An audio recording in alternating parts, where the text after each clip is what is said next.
দাদা, আমায় একটা কাজ দাও না। না না, আমার দরকার নেই। এছাড়াও আমি বাচ্চাদের কাজে রাখি না। দাও না দাদা, আমি তোমার সামনে হাত জোড় করছি, আমার কাজের খুব দরকার। আচ্ছা আচ্ছা, আগে বল কাজের জন্য তুই কত নিবি? না না দাদা, আমার টাকার দরকার নেই, শুধু খাবার দিলেই হয়ে যাবে। তাহলে ঠিক আছে, গিয়ে বাসনগুলো মাজ।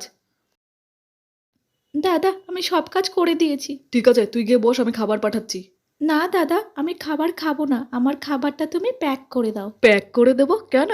আমার মা কদিন থেকে সরকারি হসপিটালে ভর্তি, ডক্টর বলেছে খালি পেটে ওষুধ খাওয়া যাবে না, তাই আমি বিভিন্ন জায়গায় কাজ করে মায়ের জন্য খাবার প্যাক করে নিয়ে যাই। কড়া কড়া ওষুধ চলছে কিনা। ঠিক আছে, তুই চিন্তা করিস না, আমি খাবার প্যাক করে দিচ্ছি। দাঁড়া, এই নে ধর। আসছি।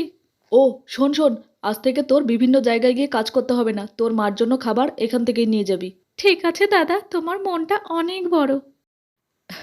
এবার তুমি তোমার মায়ের মুখটা মনে করে ভিডিওতে একটা লাইক দিয়ে কমেন্টে মা লেখো।